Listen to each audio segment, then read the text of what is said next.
Hello again guys, and welcome back to another Big Al Devlin video here at the House of Devlin, and today is another video on paganism.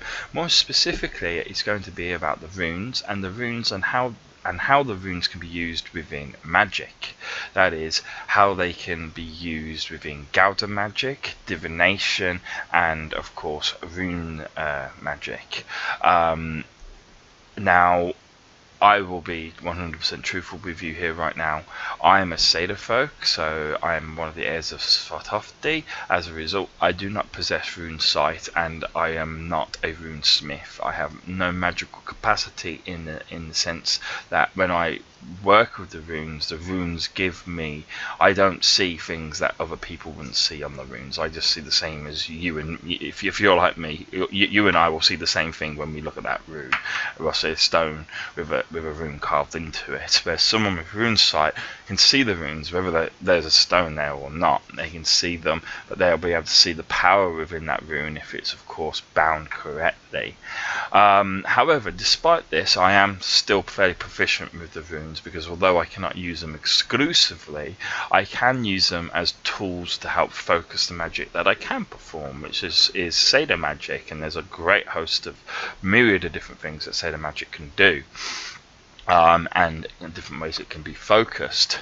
One of the things in which Seder magic can be used is it can be used to focus on the runes from the Elder Fuvok script, all 24 of them. As you focus on them using your Seder potential or your magical potential, any magic user can focus on the runes.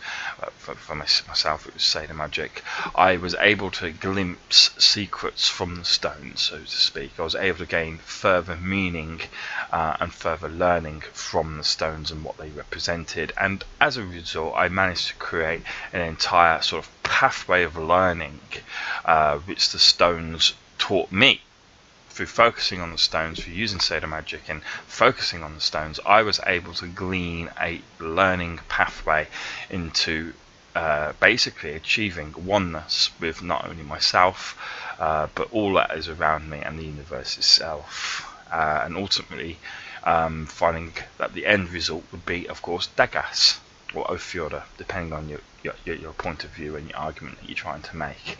But ultimately, I learnt a huge amount about paganism, the spiritual aspects of paganism, through focusing on those runes. And if you wish to learn more about that, please watch the videos that are described. The first 8 of runes, the second 8 of runes, and the third 8 of runes are split up in 3 different videos to cover all 8 runes within each 8, because there's 24 runes and it's split up into 3 lots of 8 essentially. And I wanted to focus on each 8 specifically, simply because it just takes such a long time and it's a lot of learning and a lot of power. It took a lot of power from me basically to be able to focus and glean as much information as I could, and I wanted to do the information that I gained justice. I wanted to present it to you in as factual a way as possible.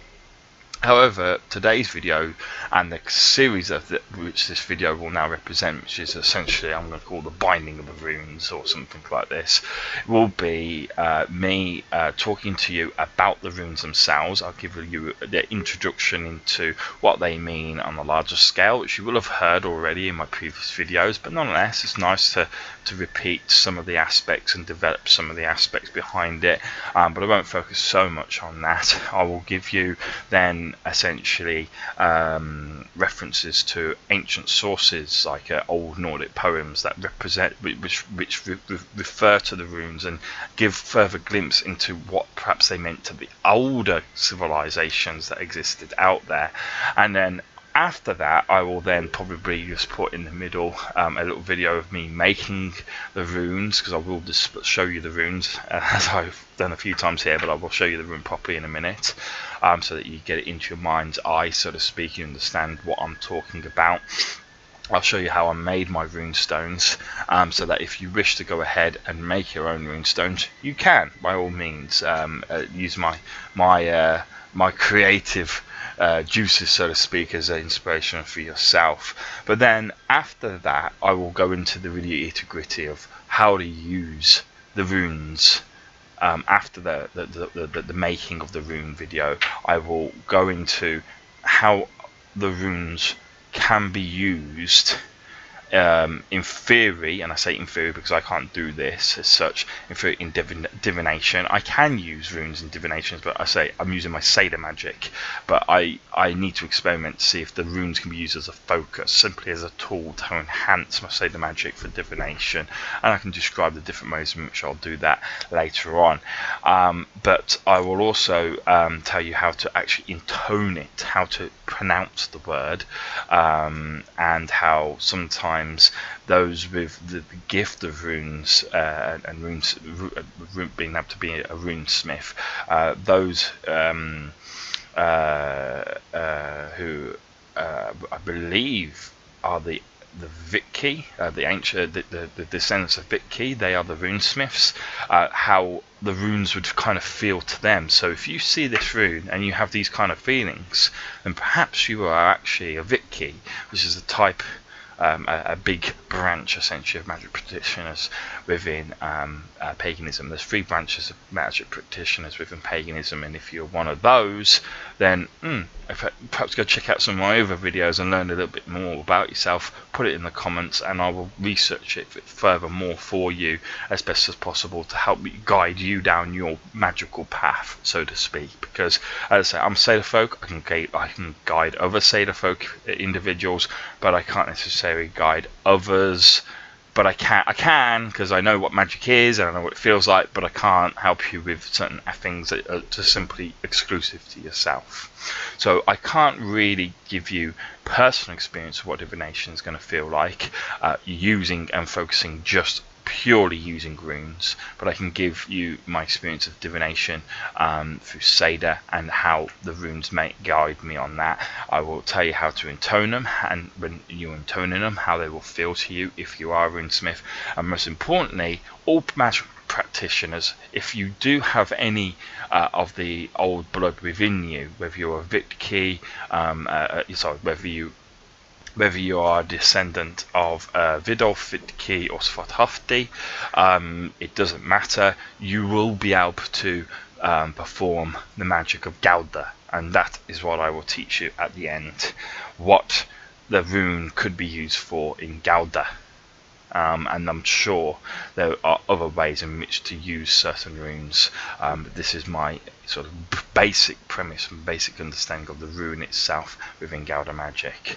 Okay, and of course, if my knowledge improves on such runes, I will add it at a later date.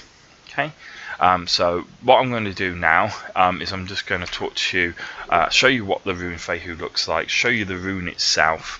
I've introduced a series, which is not something you won't get in later videos, so don't worry, it won't go on so long next time. And then I'll describe to you what it meant in the old days and how it's been referenced in poems.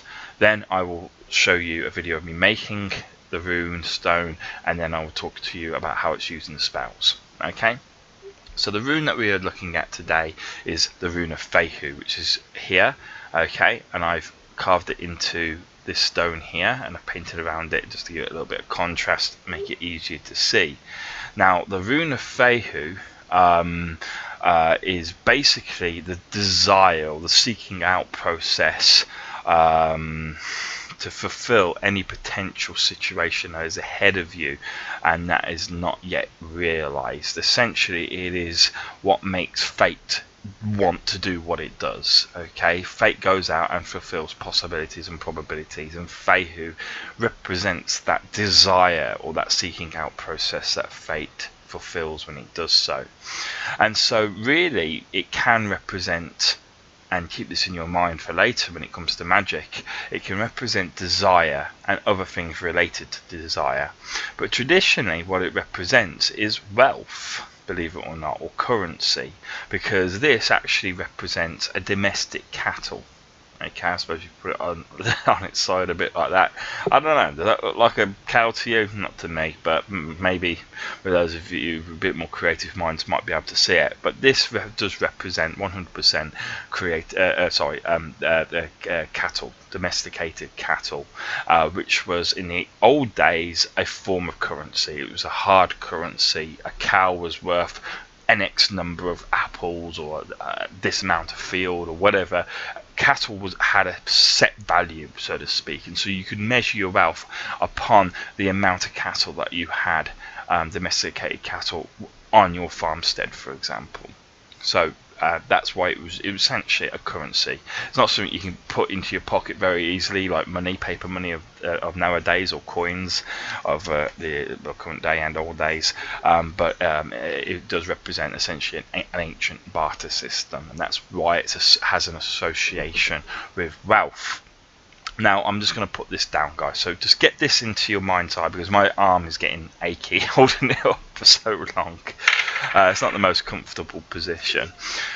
So FEHU, okay, is described in a couple of Old Norse rune poems, but there's one particular poem that I particularly like for describing really what almost the negative aspects of FEHU can be. So FEHU, typically when people look upon, well, I'll read to you a few poems. I'll read to you the first poem. Wealth is a comfort to all men, though each must share it well, if he will cast his lot before he is driven, which means died, before he's died, essentially. And that's an old Anglo-Saxon rune poem, and it's directly referring to the FEHU. Okay.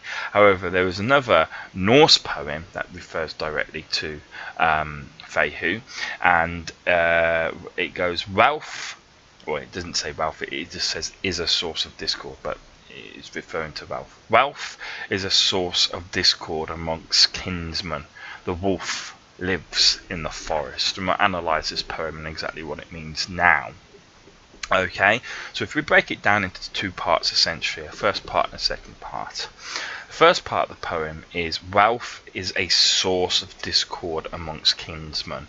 Never a truer word was spoken. Wealth destroys families, it destroys kin, it separates those who once loved one another and creates hatred where there was once love, as I say. Sometimes wealth can be a great thing and can allow love to flourish. Ultimately, you know, if you're with, you know, your partner and you never have to really worry about paying a bill, all you do is concentrate on one another. But sometimes even that can sometimes then lead to discord between yourselves because you're spending too much time with one another. So wealth is potentially a corrupting thing and a corrupting essence. It's a man-made essence. It doesn't exist in nature, wealth, to most respects, you know. It doesn't actually exist. It's a man-made. Economics is a truly man-made creation, and perhaps that's why it's so corrupting in its nature. And so really it's a warning that FEHU, yes, as we can see, as we'll see when I discuss FEHU in the use of magic, can be used to create desire and inspiration and things like this. It can be used in rune smithing or rune binding to try and attract wealth and currency to yourself. But be warned, potentially there are issues with doing this. Not because the spell will backfire or anything along these lines. No, it won't. It will do exactly what it says on the tin.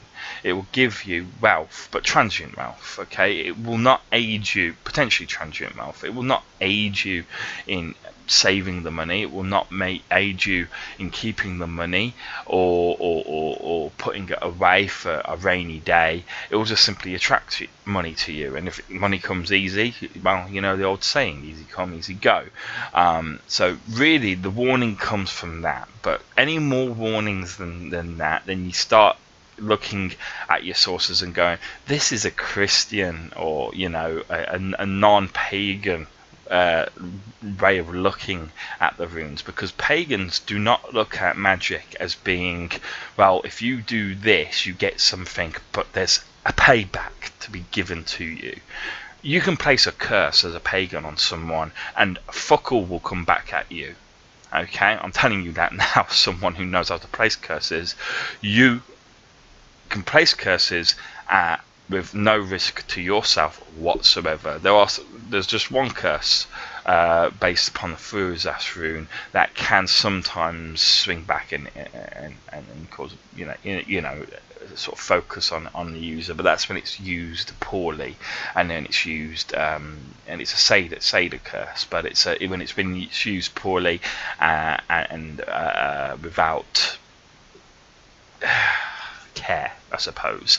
But if everything's done properly, you got no fucking problems to worry about. Don't worry about it. And the same goes with this. When I talk about, after showing you how I made the stone, when I talk about how to use the magic in real life situations, how it can be useful, do not think that there is a payback to give for this. That is a modern way of thinking, that because if you commit evil, good will punish you, or something along these lines, or karma is a bitch, or anything along these lines. None of that doesn't exist in paganism. It does, but not within magic. Okay, very rarely. As I say, there's the odd exception, like as I say, curses bound around the FEHU rune, but even that, as I say, if done properly, has no risk essentially associated with it. And so do not worry about using magic and thinking, oh, like is often quoted in Hollywood movies, that which you do to someone or whatever comes back thrice times upon you. Well, no, it doesn't. If you were to cause someone to lose a finger, I don't know, through magic, there's no sort of spell for that, but that's what I'm saying. But it's an easy thing to say. You cause someone to lose a finger through magic, you're not going to lose 3 fingers yourself, because that's the price that you pay. There's no price to pay. Okay, you either perform and cast the magic correctly, or you don't.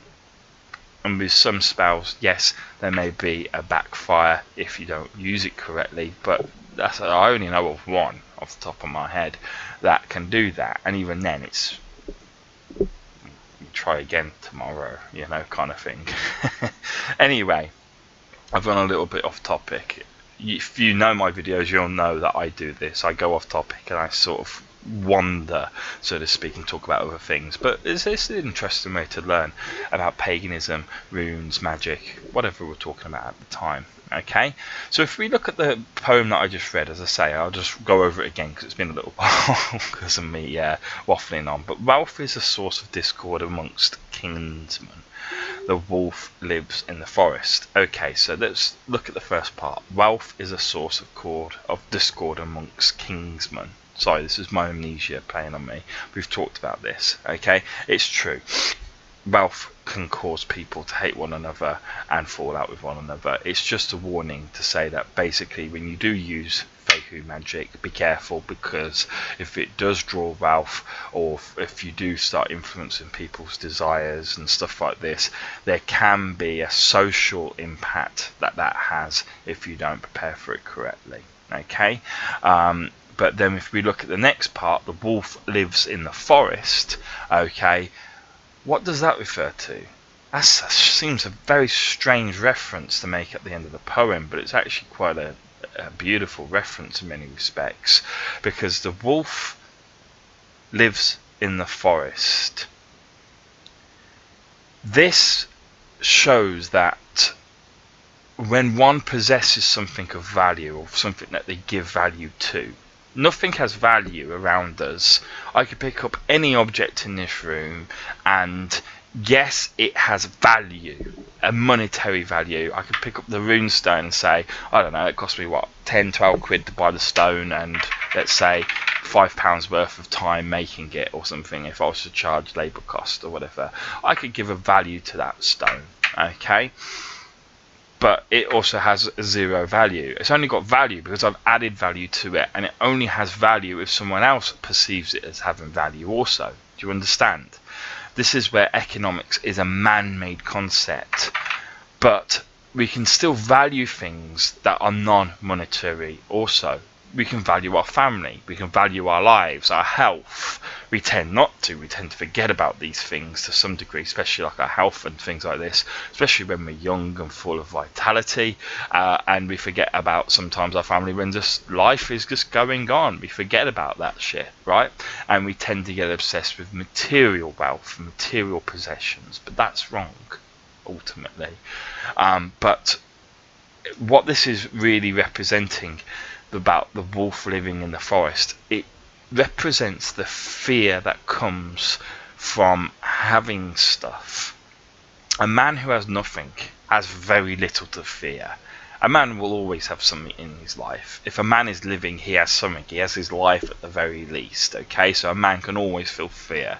But a man who literally has nothing other than his life has only his life to lose. So he has the least of all of us to lose. So he has the least amount of fear in many respects. You could argue that point, okay? Although you could also obviously argue the contrary point, that a man who has everything to lose, and so will have no fear, because he will protect with all his power and all his might that which he has. And so, you know, having and not having doesn't give you fear or no fear or whatever, but generally having something that you value, it's not that you have fear of something, it's you have fear of losing that which you possess. If you give personal value to something, then you will have an inherent fear for losing it. For example, I love my girlfriend very much, and I would fear very much in losing her, okay? And so my fear would be losing her. I don't fear losing my own life. I don't fear harm being done to me as such, because I don't really place value on my own life, on my own existence in that sense.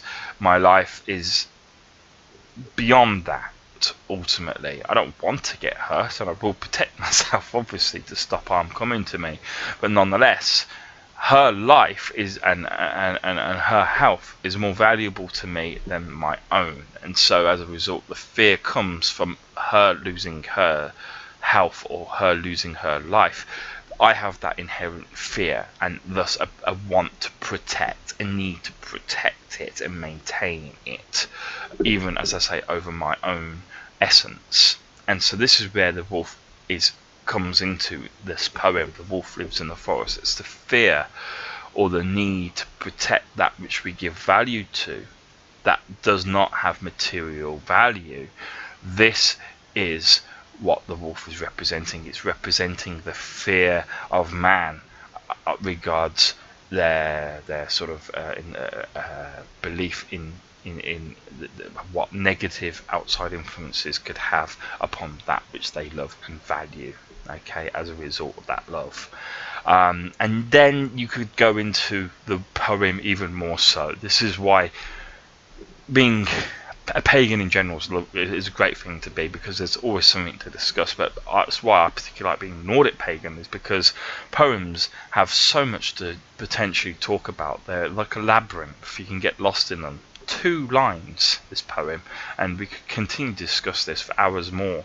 But the next question to ask yourself before I go and show you the stone, and there's no right or wrong answer, it's interesting to sort of spark the thought processes, so to speak. The wolf, does FEHU, i.e. desire, or the possession of something valuable, or the hope to possess something valuable and to maintain it, to keep it, okay, that same desire that drives fate, that drives you to keep possessing whatever you have, does FEHU bring the wolf, aka fear, or does it simply intensify the fear of the wolf by giving us something that we feel we must protect? So does the fear exist? Basically what I'm saying is, does the fear already exist in the darkness, in the shadow, so to speak? Is that fear there from the day you're born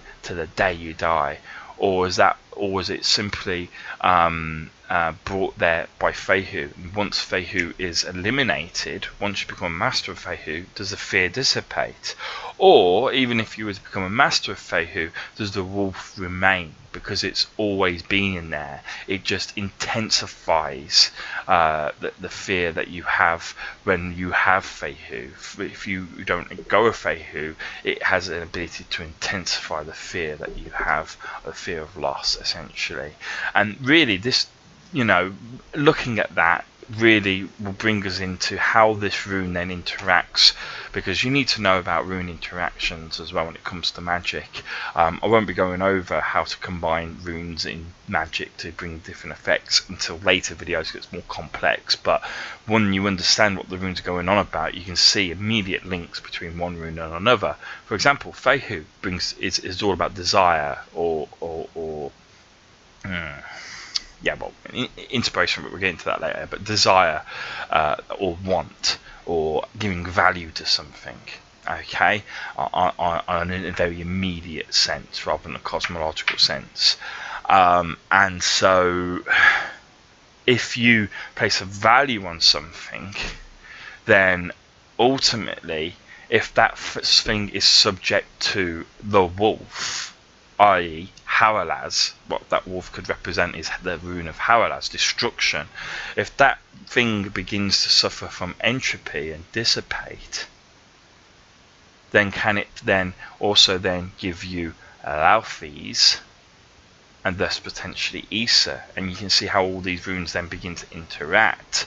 And this is when, as I say, when I go into Gathering Magic, where you've got to be careful. Yes, there are no the sort of flashback, or there are no sort of rebounds, so to speak, when you use runes in Magic, but you've got to be aware of the consequences. If you use a certain rune within Magic, you've got to be aware of the cascade of effects that it will have because of their interaction with other runes. And these are just the reactions that I can see. There may be others, because of course we're all integrated with one another, but every single moment of time and every single thing that exists within time and space is linked in one way or another. And so if you to do something and influence something, you're going to influence everything else around it to a minor degree or to a great degree.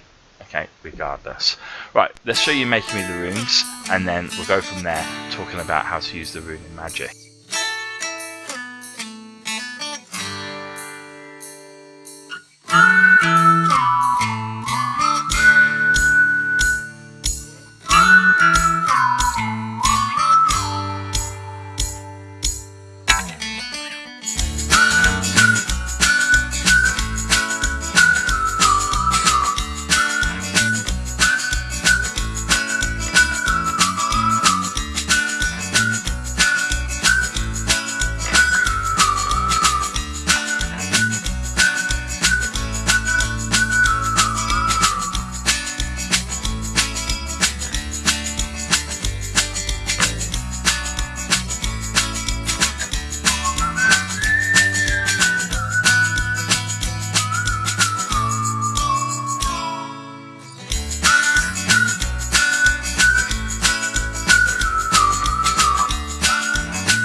Alright guys, so I hope you just enjoyed that. It's just a little quick sort of sped up video showing you me making the runes, and as we go along I realise that the camera is not exactly panned down that much, so you don't really get to see too much as I'm making the runes.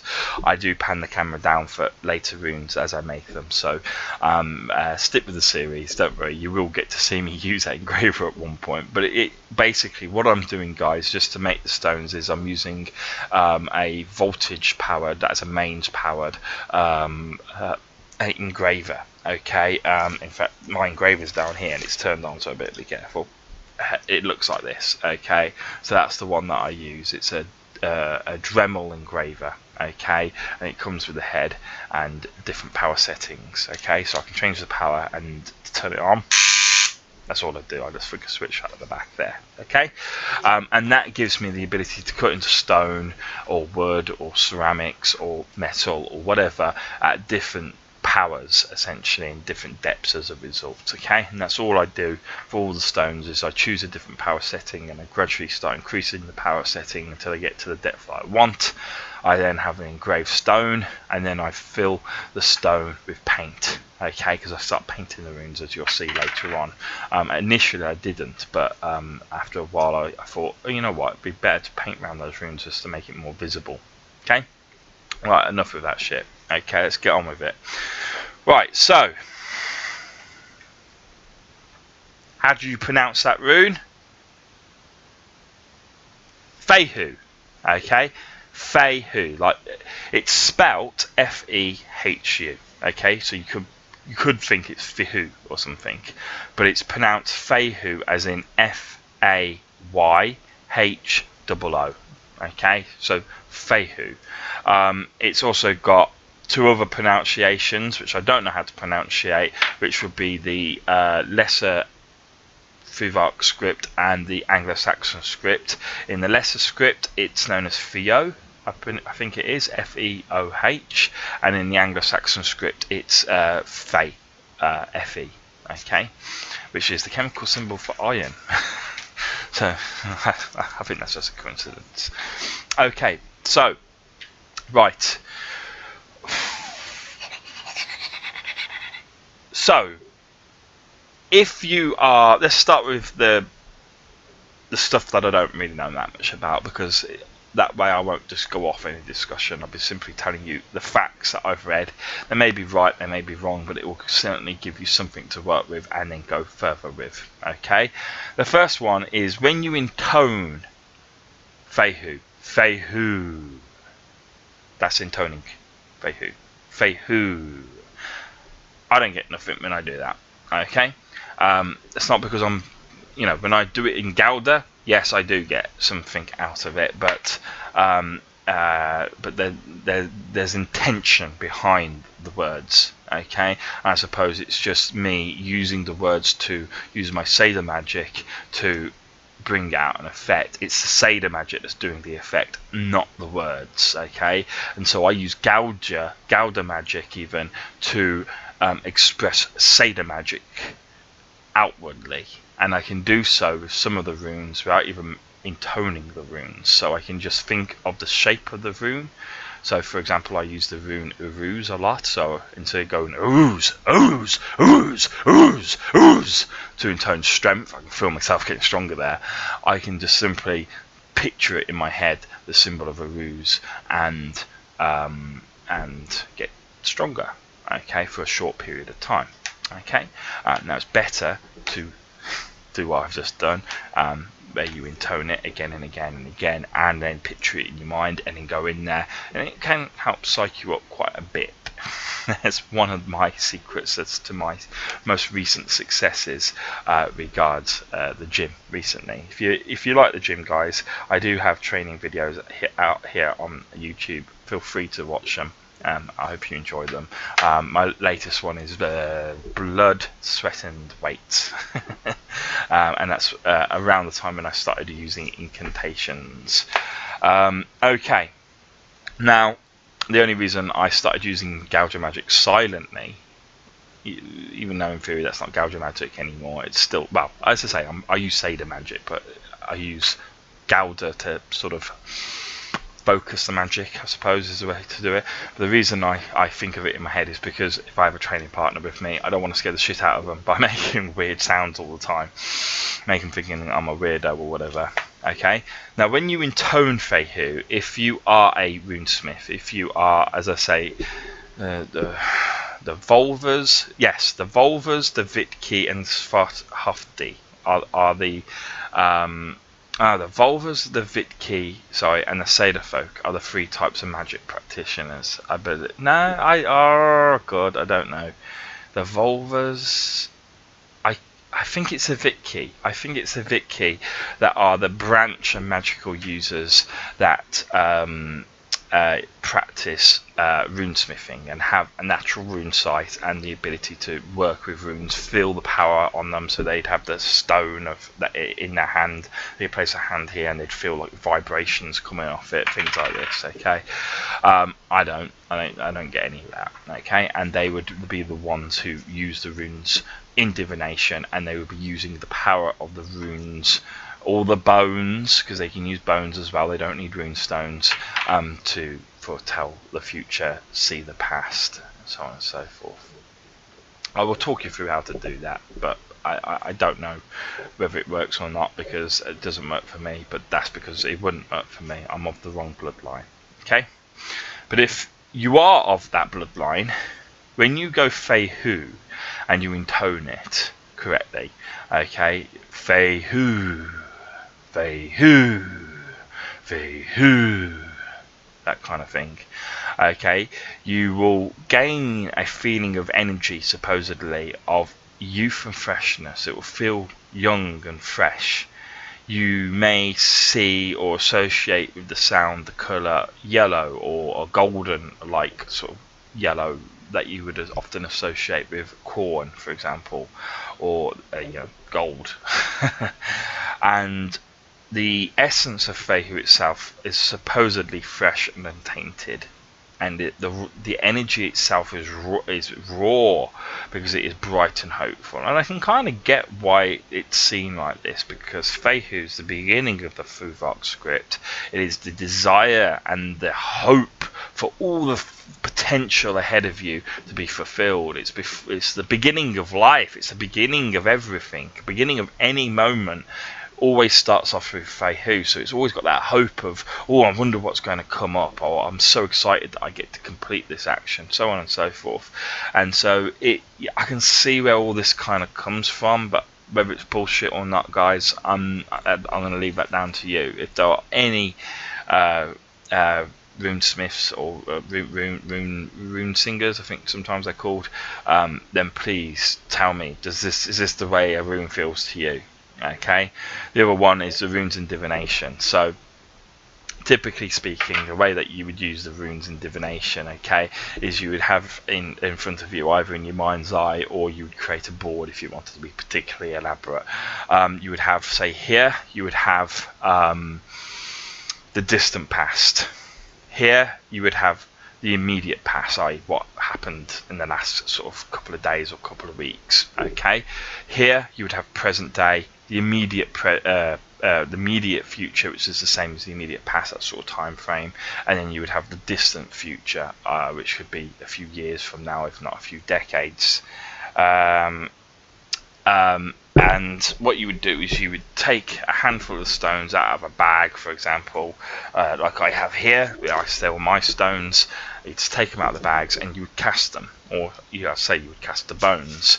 And what you would do is, where the stones land, the ones that land in, there may be a combination of stones in each area, or there may only be one, whether they're that way round or whether they are that way round, upside down, that would have an effect also, and you're supposed to be able to sort of read from that. But when the rune of FEHU comes into play, it typically would often signify a coming of wealth or money, but a transient increase in wealth or money, essentially. Okay, So typically that's what that would mean. If you were to draw that, you could go, or in your past you came into some money for a period of time, but I believe that money is gone now. Yeah, that kind of thing. But this is not magic to me. This is not magic.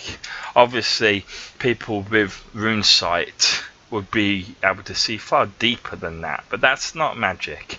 I would rather just use my Seder magic, and maybe, as I say, what I would want to try and do is experiment doing that, or pulling it out one certain time, so you're past using it, not even looking at the rune, keeping my eyes closed, focusing on the past, and using the rune that I've drawn to kind of almost power, feel the power from it, almost, even though I don't feel the power from the stone, and see if that can bring images. If not, look at it, focus on it, and see if that then helps me delve deeper into their strands of fate that are associated with them.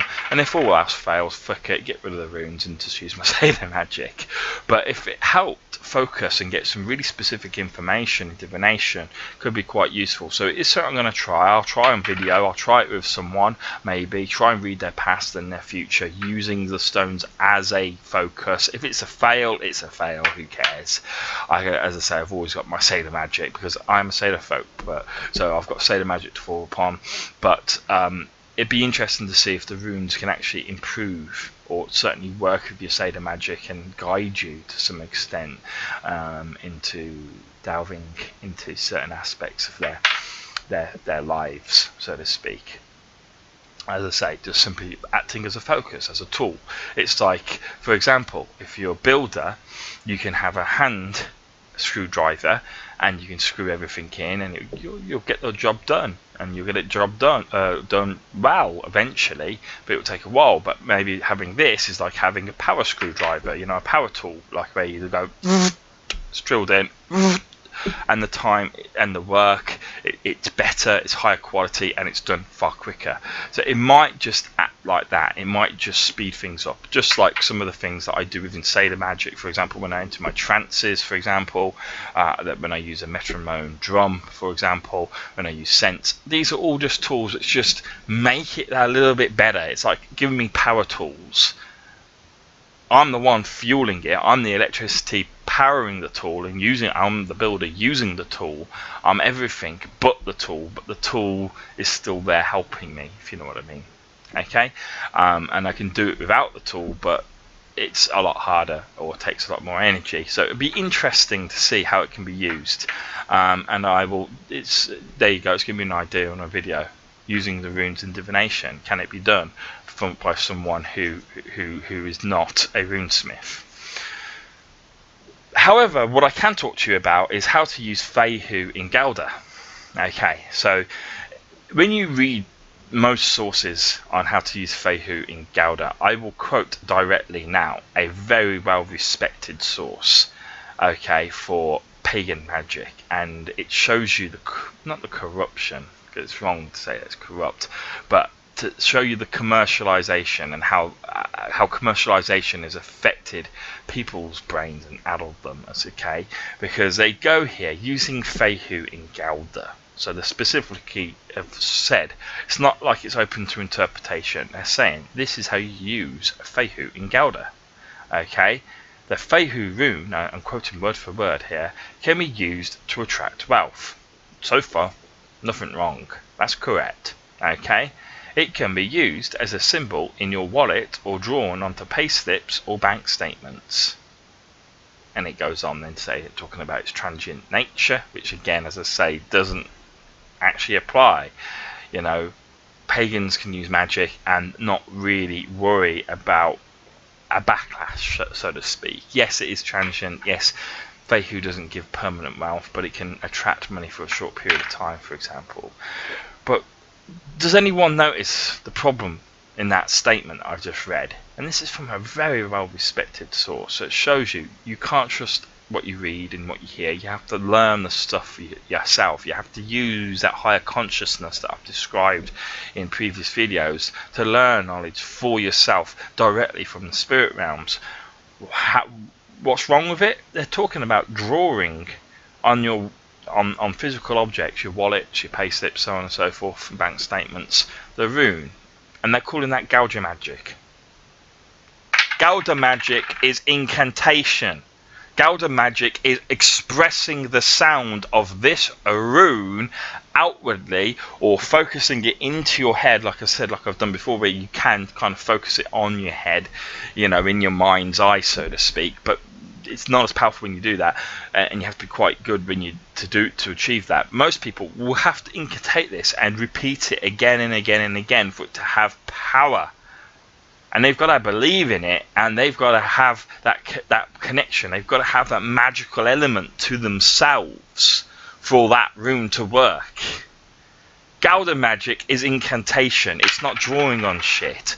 What a load of fucking bullshit. Okay? So I will tell you what FEHU is, and what it does, and how you can use it in Magic. FEHU is a very powerful rune, a very useful rune to have. But one, as I said, that does come with warnings to some extent, and I'll explain the reason why there's warnings. It's not because it's transient, it's not because there's a backlash or anything like that. It's because it interacts with other runes, just because of a cascade effect, okay?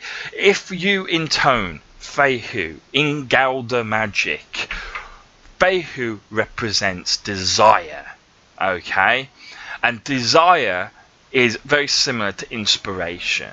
Okay, so if you, as I say, the practitioner, I can befuddle minds. I can go into the minds of people. I make them feel certain emotions. I can alter the way they feel, sometimes influence their thoughts, so on and so forth.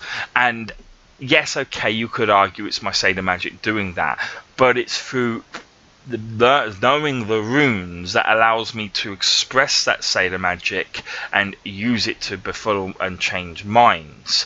But if you are a runesmith and can use the runes, you'll be able to do the no, you won't necessarily. You'll be able to do similar things to that yourself also.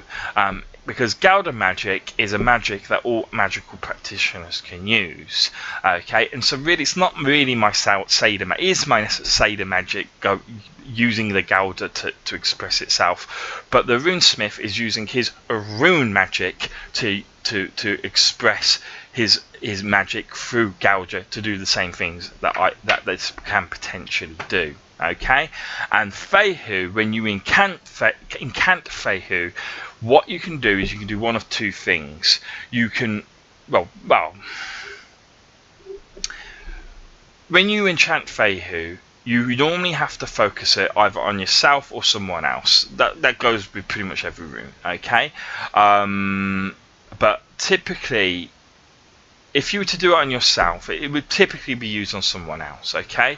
Or people around you, a group of people around you. But when you incant FEHU, what you do is you, on yourself, say you've got an essay to do and you literally have no motivation, you can't get up in the mornings, you can't be asked, I'll do it tomorrow, whatever, mañana sort of attitude.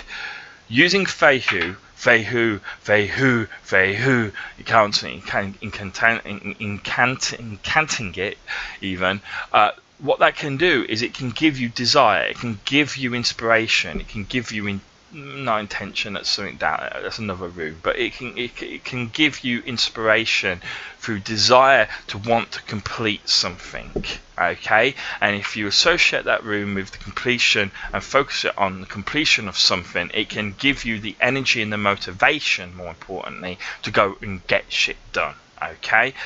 However, you can also use it around people around you. For example, if you're in a situation, for example, and where people around you are perhaps a little bit afraid, maybe you're having to walk through the park at night, and you know it's pretty scary because you know it's not nice as a park, and you hear a few sounds and you think, shit, what's going on? Your mind's playing shit on you, basically, and you're seeing ghosts and all that kind of shit, right?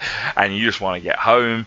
People are starting to break, and we're always breaking, they're starting to panic. You can use FEHU to concentrate them, to give them a desire and a motivation to get back home. You're not removing their fear. You're not removing their fear of that wolf in the darkness as referenced in the poem as such. You are just controlling the fear. You are giving them the motivation to protect what they love and value most. essentially, and that is their lives in this particular situation. But whatever situation it might be, if you are trying to help someone, you can use FEHU to give them the desire to protect whatever it is, their relationship, themselves, their money, whatever it might be. Okay, and it's particularly powerful when used to generate money. Okay, so if someone, for example, wants to go into business, you can use FEHU, for example, to give them the inspiration to go into business, and that will actually have a stronger effect on the desire. The desire is still there regardless of the reason behind it, but it might be a little bit more stronger when it's associated with currency and wealth, just simply because of its associations with wealth. But I don't actually believe that's the case. FEHU is equally powerful, in my personal opinion and personal experience, at inspiring desire, in inspiring people to do things and get shit done, and to get out of dangerous situations, or to do things or whatever when you incantate it. Okay, and if you were to use, the only problem with FEHU is, as I say, is because FEHU is desire, okay, but Laufey's is the rune of need. Now, desire and need, there's not a massive margin in between those two kind of feelings, or whatever they are, you know. Desire and need, the need to do something, or the desire to do something. Well, desire is coming from a good place. Need is coming from a bad place. It's coming because of hardship, which is exactly where this need is coming from in Laufey's. It's coming directly from Haralaz, and they, as I say, are very, very close.